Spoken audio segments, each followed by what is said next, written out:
আসসালামু আলাইকুম এভরিওয়ান, কি অবস্থা? সবাই কেমন আছেন? আশা করি সকলে ভালো আছেন। তো আজকে আমরা কাকে নিয়ে ভিডিও করতে যাচ্ছি? আজকে যাচ্ছি হলো গগন সাকিবকে নিয়ে। গগন সাকিবের গান হয়তো আপনারা সকলে শুনেন, আবার অনেকে হয়তো গগন সাকিবকে চিনেন, হয়তো নাম জানেন না। এরকম মানুষ কিন্তু বাংলাদেশে প্রচুর আছে। গগন সাকিব মূলত কী গান করে? গগন সাকিব মূলত স্যাড গান তৈরি করেন, বিভিন্ন কষ্টের গান। যারা প্রেমে সেকা খায় তার গানগুলো আসলে তারা শোনে। আমি আসলে সেকা টেকা খাই না, এই জন্য আমি ওরকমভাবে গগন সাকিবের গান শুনি না, কিন্তু আসলে ভালো লাগে। তার বিষয়ে আজ পর্যন্ত কোনো খারাপ কিছু আসলে পাইনি, খারাপ তথ্য অথবা খারাপ কোনো যে বাজে কোনো রিপোর্ট তার বিরুদ্ধে পাইনি। এমনি ভালো।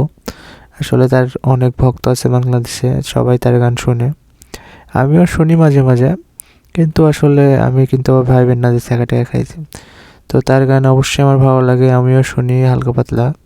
কিন্তু তার ভক্ত মানে বেশিরভাগই মানে বাংলাদেশে মেয়েরা। গগন সাকিবের গান কিন্তু মেয়েরা বেশি শোনে, কারণ মেয়েরা একটু বেশি ছেঁকা খায়, আবেগ বেশি, সেই জন্য মানে স্যাড গানগুলো আবার মানে ছেলেরাও কিছু কিছু শুনে, সবাই শোনে, ছেলে মেয়ে উভয় তার গান শোনে। সে অনেক ভালো একটা সিঙ্গার। তার বিরুদ্ধে মানে কোনো এখন পর্যন্ত মানে একটা বয়স থাকে না, এই বয়সে কিন্তু ছেলেপেলেরা সব বাজে বাজে কাজ করে বেড়ায়। কিন্তু গগন সাকিবের এরকম রিপোর্ট আসলে এখন পর্যন্ত পাইনি। তো গগন সাকিবকে যারা ভালোবাসেন অবশ্যই চ্যানেলটি সাবস্ক্রাইব করে দেবেন। সবাই ভালো থাকবেন, সুস্থ থাকবেন।